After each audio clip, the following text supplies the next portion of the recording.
Hadirin jamaah rahimahullah, ngaji kita pagi hari ini masih seputar tentang pentingnya doa dan juga qiyamul lail yang kemudian kita isi selain dengan sholat ada namanya munajat.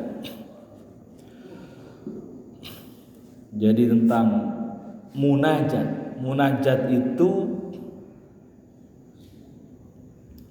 kalau di dalam kamus munajat itu sering diartikan dengan tabadulul awatif wal asrar, tukar menukar rasa. Artinya kalau doa itu satu arah, kita minta pada Allah gitu ya. Kita bermohon pada Allah tentang apa yang kita butuhkan. Tapi kalau munajat itu adalah ngobrol dengan Allah. Kira-kira gitu. Ngobrol, tapi kemudian namanya ngobrol itu mesti dua arah. Hanya saja ketika munajat menghadirkan Allah di hadapan kita serasa ada. Kalau kata Sayyidina Umar dalam athar itu kan disebutkan fa illam tarahu fa innahu yaraka fa illam yaraka fa innahu fa illam tarahu fa innahu yaraka. Jadi yang kemudian disebut ihsan itu anta'budallaha ka'annaka tarahu fa illam takun tarahu fa innahu yaraka. Jadi menghadirkan Allah seolah-olah betul kita itu berhadapan. Namanya juga ya, ini lagi-lagi kan masalah keyakinan, keimanan. Bagaimana ketika dalam sebuah ibadah, sebuah proses doa, sebuah proses yang kemudian Allah kita hadirkan di hadapan kita, seolah-olah kita melihat berhadapan dengan Allah. Kalaupun kita tidak merasa melihat, tapi kita yakin Allah pasti melihat kita. Nah, saya bacakan takbirnya ya. Bayan qala al-muallif rahimahullah taala wa nafa'ana yakum ulumahu. Bayanul ladzatil munajat aqlan wa naqlan. Penjelasan tentang asiknya, indahnya, nikmatnya bermunajat berdasarkan pertimbangan rasional, akal maupun pertimbangan nakli, kitab suci. Jadi ini kalau misalkan gini, orang kalau berdoa kan hanya sekilas sepintas, tapi kalau munajat itu bisa berlama-lama karena dia ngobrol. Orang yang misalkan kita punya problem, kita punya masalah apa saja, sampaikan kepada Allah, ngobrol dengan Allah. Namanya ngobrol tidak selalu meminta. Misalnya begini, bisa juga disebut munajat. Kita punya masalah nih, para jombloan, orang yang masih jomblo misalkan, punya kesulitan atau punya harapan pengen punya pasangan yang solehah misalkan. Ngobrol saja, ya Allah, saya ini udah usia sudah menjelang kepala 3, tapi sampai sekarang saya belum dapat pasangan, misalkan begitu. Atau bermunajat masalah rezeki, bisa juga. Ya Allah, saya ini punya kesulitan dalam mencari rezeki, ya Allah. Saya merasa misalkan sulit sekali, saya sudah masukin lamaran ke sana ke sini, ke sana kemari, tapi tidak ada yang menerima lamaran saya, Allah. Itu namanya munajat, ngobrol dengan Allah. Betul-betul kita menyampaikan keluhan kita kepada Allah. Ingat, orang yang mengeluh pada tempatnya itu akan lebih berbahagia. Kalau kita mengeluh pada teman, atau pada orang lain yang itu tidak bisa menyelesaikan masalah, malah akan nambah masalah. Kita tahu punya masalah tentang sulitnya kita mencari jodoh atau kita nggak laku-laku, misalkan begitu ya. Lalu cerita, ayolah carikan sama teman, malah jadi tahu kan, jadi bahan ledekan. Bukan menyelesaikan masalah, tapi malah nambah masalah. Punya hutang, cerita sama orang yang tidak menyelesaikan masalah, malah tahu kalau Anda punya hutang, kan begitu. Jadi menceritakan sesuatu kepada orang yang tidak menyelesaikan masalah, maka pada hakikatnya itu akan menjadi masalah. Maka di sini kemudian Allah menyediakan waktu selalu untuk hamba-hambanya, untuk menerima keluhan hamba-hambanya.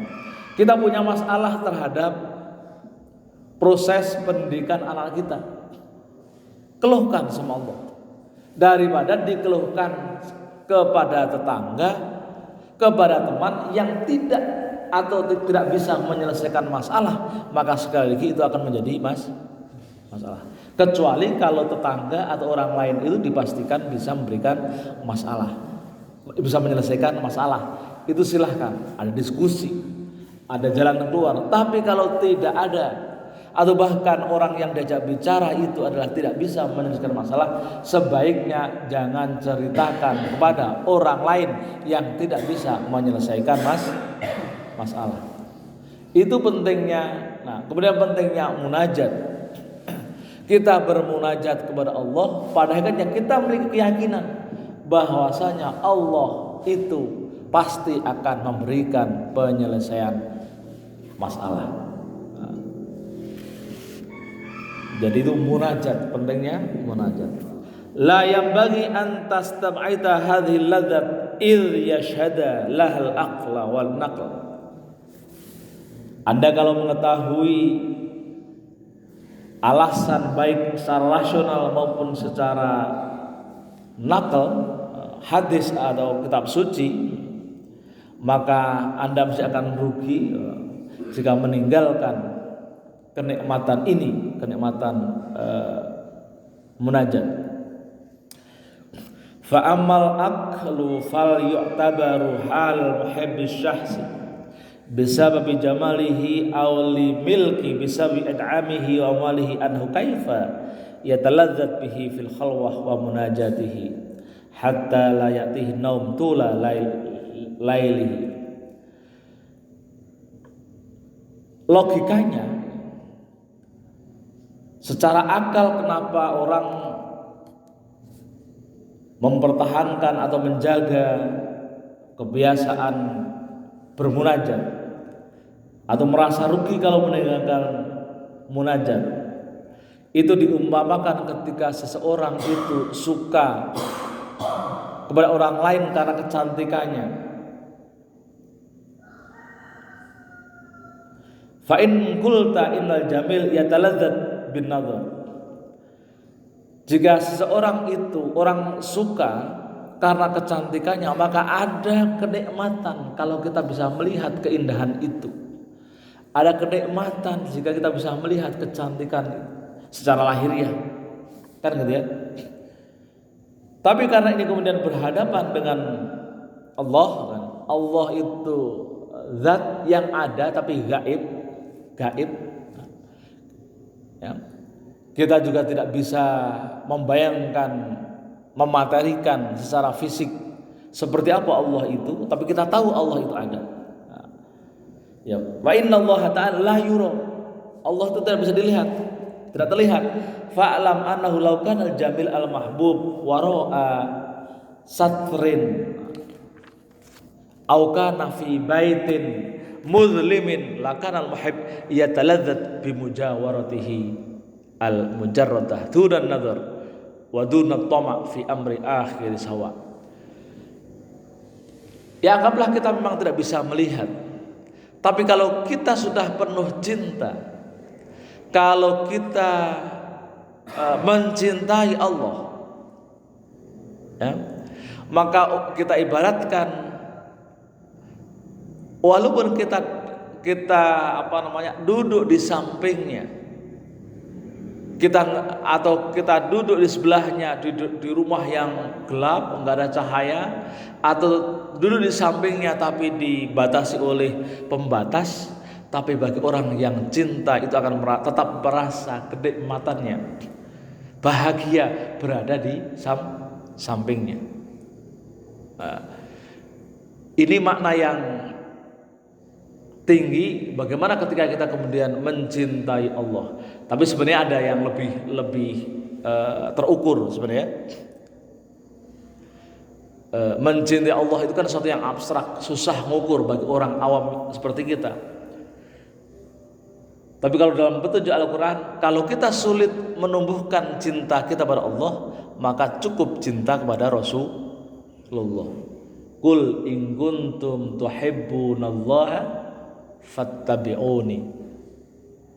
Katakanlah hai Muhammad, jika kalian menyatakan cinta kepada Allah tapi sulit, kira-kira ya, tafsirannya sulit, kita akan cinta karena mengetahui Allah itu perlu keyakinan yang kuat, perlu pengetahuan yang luas sehingga cintanya tumbuh dengan baik. Maka katakanlah hai Muhammad, fattabi'uni, ikutlah kamu. Jadi perintahkan umat-umat wahai Muhammad untuk mengikuti dirimu ya Muhammad. Jadi kalau kita mengikuti Rasulullah, maka itu disamakan dengan mencintai Allah. Ini kan kalau pakai penjelasan ini susah sekali. Cinta kepada Allah, aduh abstrak. Tapi dalam Quran disebutkan, karena sulitnya menjangkau Allah, kita turunkan, cintailah Rasulullah dengan cara fattabi'uni, dengan cara mengikuti ajaran-ajaran Rasulullah. Kalau kita sudah mengikuti ajaran Rasulullah, yuhibbukumullah wa yaghfir lakum dzunubakum. Kalau kita sudah mengikuti ajaran Rasulullah, yuhibbukumullah, maka pasti Allah itu akan mencintai kalian. Ya, yuhibbuk wa yaghfir lakum. Kalau Allah sudah mencintai pengikut Rasulullah, wa yaghfir lakum dzunubakum, lalu kemudian Allah akan mengampuni dosa-dosanya. Jadi kuncinya wujud cinta itu adalah apa tadi? Mengikuti ajaran Rasulullah. Mengikuti ajaran Rasulullah. Jadi bukti cinta itu adalah mengikuti. Manidda'a duna ittiba fahuwa kadzabun. Kalau orang sudah merasakan cinta tapi tidak mengikuti, fahuwa kadzabun, maka itu adalah dusta. Anda mencintai pacar Anda, kan gitu, tapi nggak mengikuti, itu disebut dusta. Jadi kata Rasul, manidda'a duna ittiba fahuwa kadzabun. Orang mengatakan aku cinta kepadamu ya Allah, aku cinta kepada ya Rasulullah, tapi tidak mengikuti ajaran-ajarannya, maka itu pada hakikatnya adalah cinta yang dusta. Jadi pentingnya mengikuti itu untuk membuktikan kalau kita cinta pada Rasulullah. Tapi sebaliknya, barang siapa yang mengikuti tanpa disertai cinta, maka akan terasa hampa. Wah, ini bisa jadi status itu. Manidda'a duna ittiba fahuwa kadzabun. Barang siapa yang mengikuti, barang siapa yang menyatakan cinta tanpa mengikuti, maka itulah dusta. Tapi kalau mengikuti tanpa cinta akan terasa hampa. Jadi menjadi mudah kita menerjemahkan makna cinta kepada Allah dengan cara mengikuti ajaran-ajaran Rasulullah. Maka dijamin Allah akan mencintai kita, lalu kemudian akan mengampuni dosa kita. Itu firman Allah itu. Qul in kuntum tuhibbunallaha fattabi'uni yuhibbukumullah wa yaghfir lakum dzunubakum. Jadi itu pahami betul ayat ini. Jadi kita mengikuti perintah Rasulullah. Rasul memerintahkan kita untuk meninggalkan maksiat, kita tinggalkan maksiat. Itu sudah bukti cinta kita pada Rasulullah, yang otomatis cinta pada Allah. Rasul memerintahkan kita rajin menunaikan ibadah sholat, kita sholat. Rasul memerintahkan kita rajin menunaikan ibadah sunnah-sunnah yang lain, puasa dan seterusnya. Itu berarti kita cinta pada Rasulullah, yang otomatis juga cinta kepada Allah. Nah, maka kemudian sama tadi, kalau udah cinta, kalau nggak bisa bayangkan Allah hadir di tengah-tengah kita, mau bayangkan Rasulullah, maka otomatis kita cinta walaupun berada di sampingnya, tidak bisa melihat, tapi bayangkan beliau di sampingnya, di samping kita.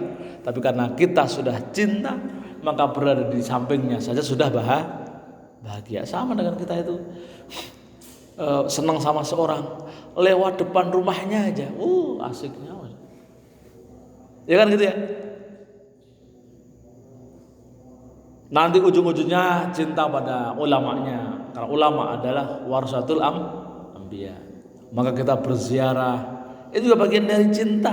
Wujud cinta pada ulama, otomatis cinta pada Rasulullah, dan otomatis cinta pada Allah. Jadi kalau misalkan ada, kita itu kan sering melakukan ziarah ke wali-wali, ke para ulama. Itu bukan kemusyrikan.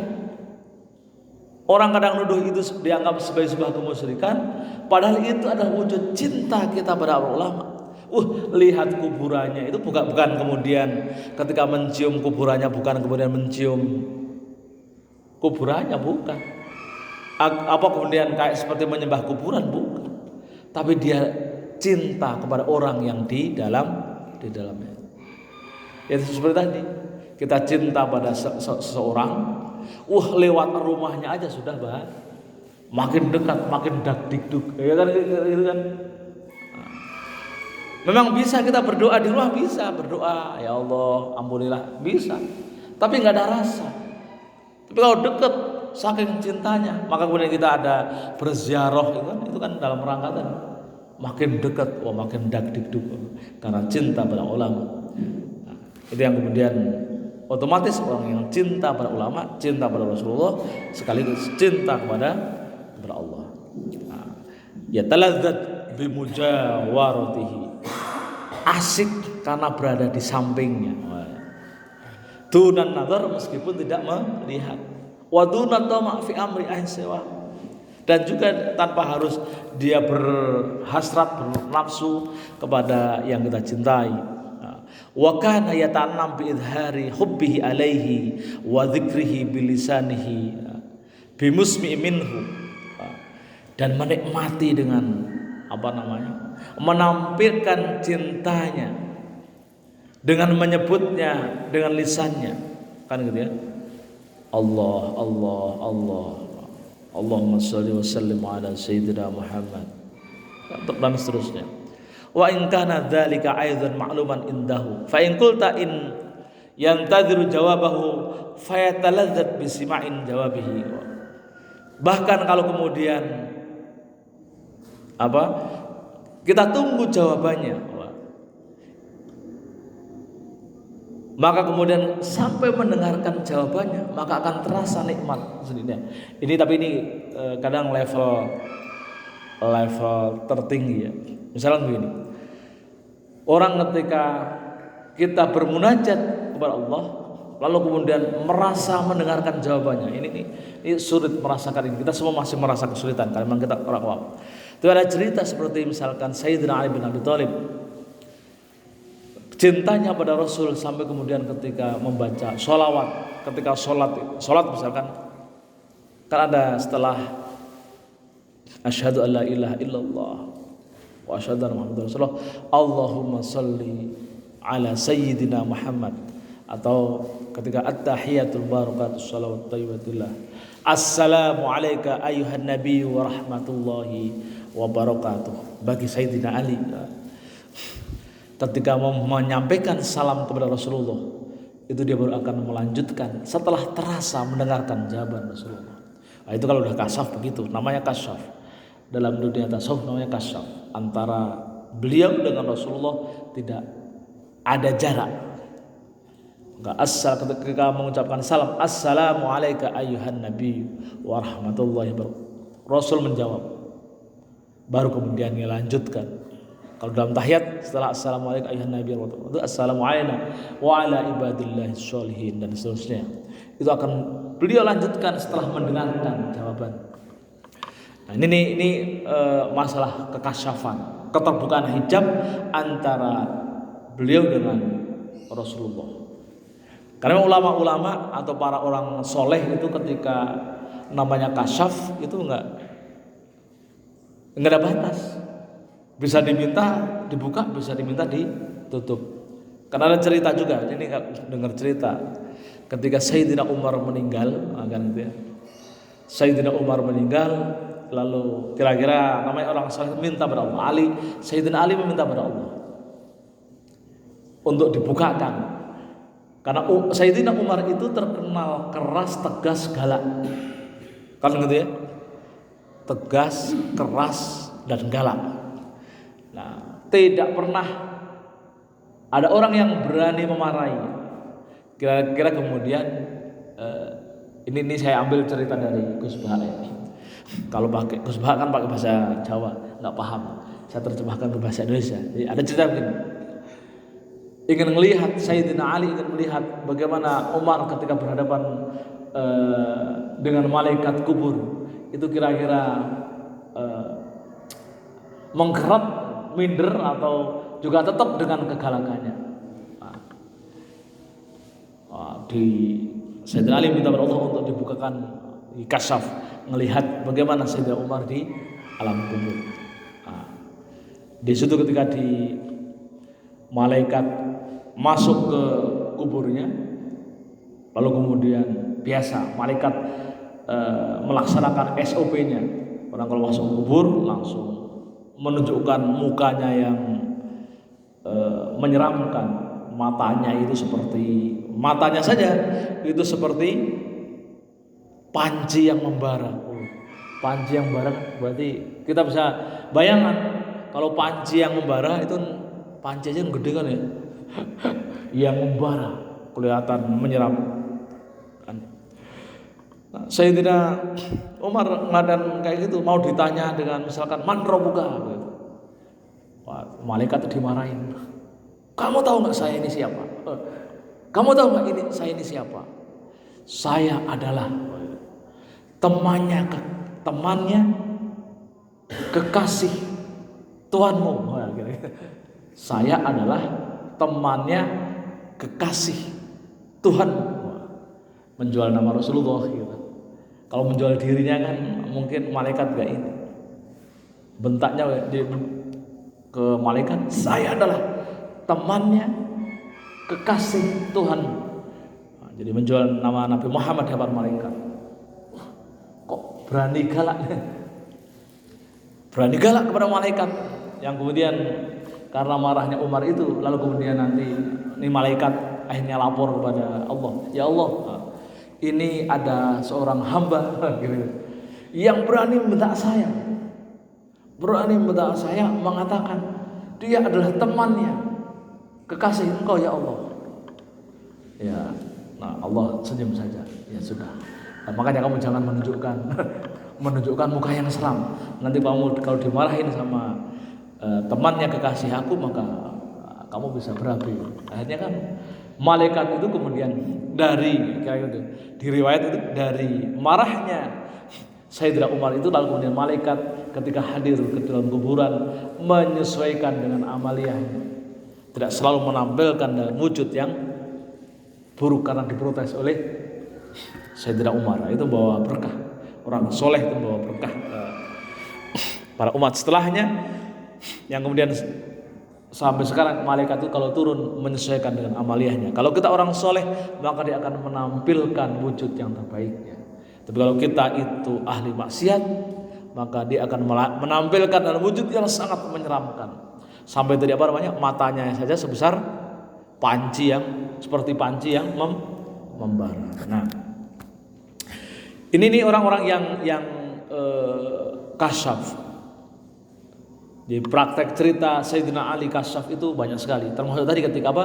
Salat, ketika menyampaikan Allahumma sholli ala Sayyidina Muhammad, itu saking khusyuknya seolah-olah Rasul di hadapannya, dan dia akan melanjutkan salatnya itu ketika setelah merasa mendengar jawaban Rasulullah. Nah, di sini juga begitu.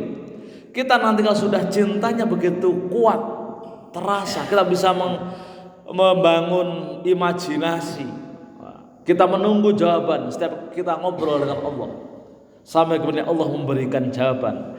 Ingat, Allah memberikan jawaban tidak selalu dengan suara, ya. Allah memberikan jawaban kepada makhluk biasa seperti kita tidak dengan suara. Ingat cerita Nabi Musa.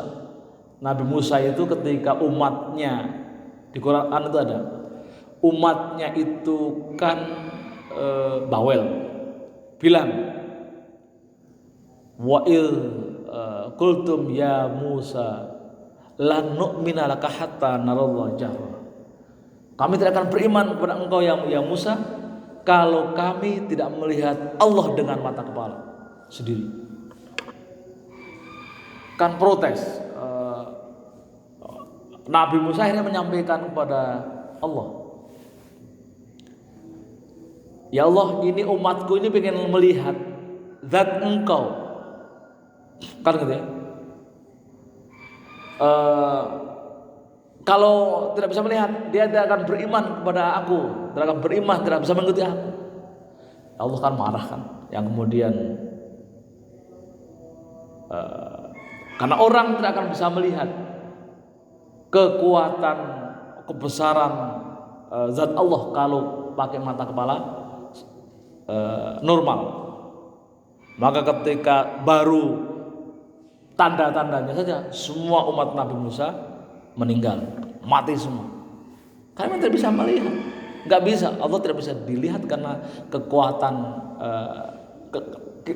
kelemahan kita. Maka semua umatnya meninggal. Wa idh qultum ya Musa lan nu'mina laka hatta narallah jahratan fa akhadhatkum sha'iqah. Maka kemudian muncul kayak semacam sha'iqah, petir atau apa gitu, mati semua. Tapi kemudian Nabi Musa juga protes, ya Allah, ini cerita di Quran itu, kok malah dimatikan? Ini tuh umat yang akan menjadi saksi kalau engkau ada, akan menyaksikan, nanti menyampaikan ke orang, ini orang-orang terbaik loh. Summa ba'atsnakum min ba'di mautikum. Lalu kemudian Allah membangkitkan kembali pengikutnya Nabi Musa yang bawel tadi pengen menyaksikan zatnya Allah. Lalu kemudian dibangkitkan semuanya. Jadi hebat Nabi Musa itu ngobrol dengan Allah. Nabi Musa yang nggak, umatnya pada protes, dan ketika semua pada mati, Nabi Musa menyampaikan, kok malah dimatiin gitu. Nanti siapa yang akan menyampaikan informasi kalau ketemu dengan engkau kan gitu. Ya akhirnya dihidupkan lagi. Itu yang kemudian di Quran kita mendengar cerita bagaimana kalau kita berkeinginan menyaksikan Allah, itu tidak akan bisa.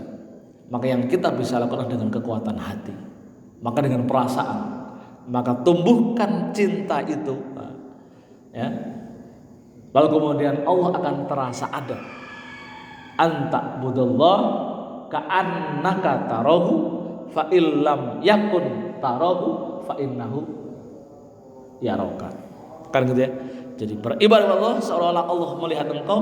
Jika kamu tidak melihat, maka yakinlah Allah pasti melihat engkau.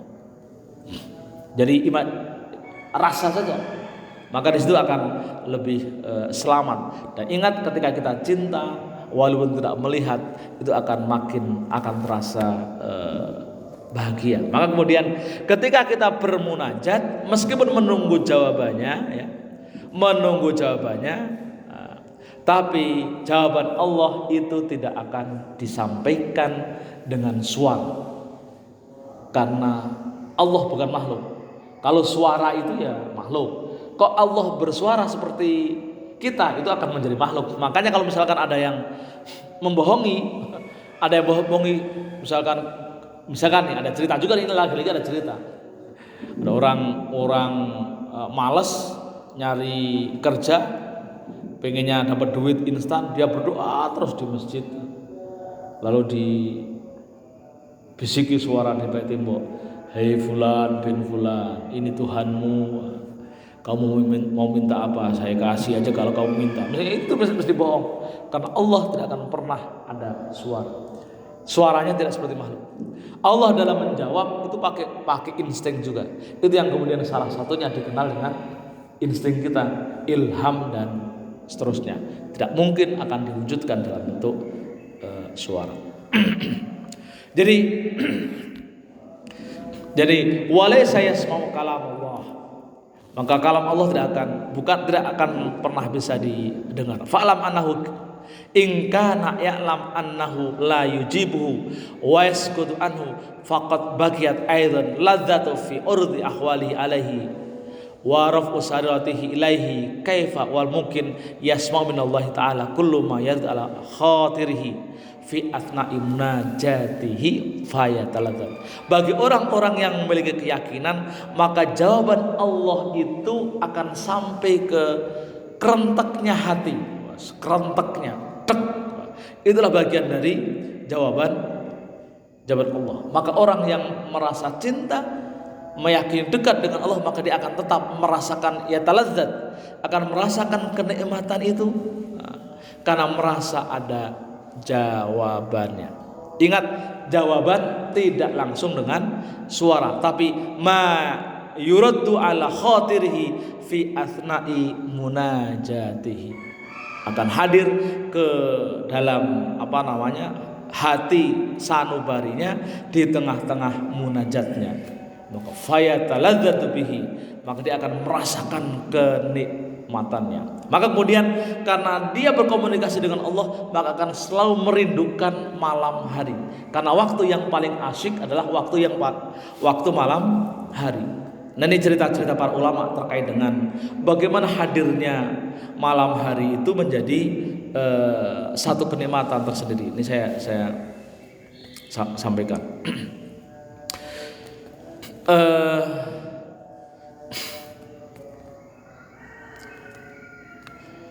Qala Abu Sulaiman,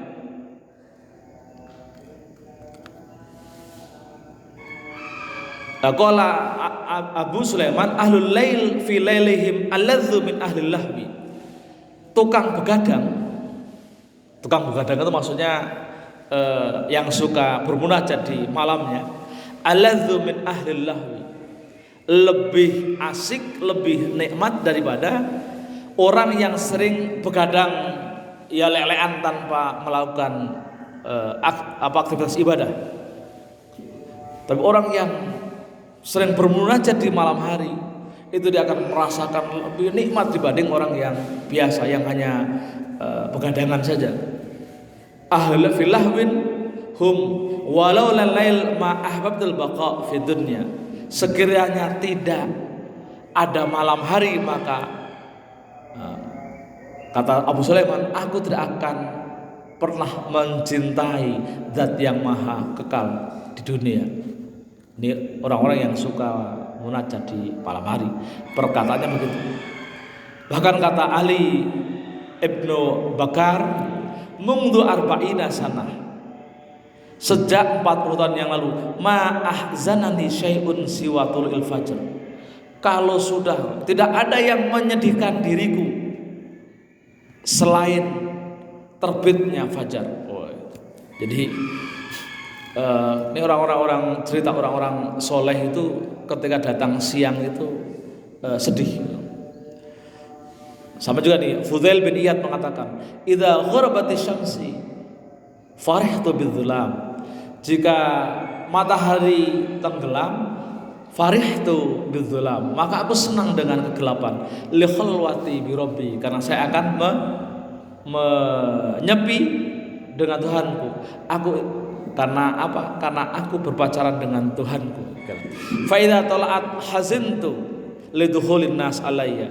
Tapi ketika kemudian matahari terbit, maka aku menjadi sedih karena kemudian manusia banyak berdatangan kepadaku. Ini cerita tentang orang-orang yang sudah merasakan kenikmatan ketika sudah bertemu dengan Allah, merasakan bertemu dengan Allah, cinta kepada Allah sehingga Allah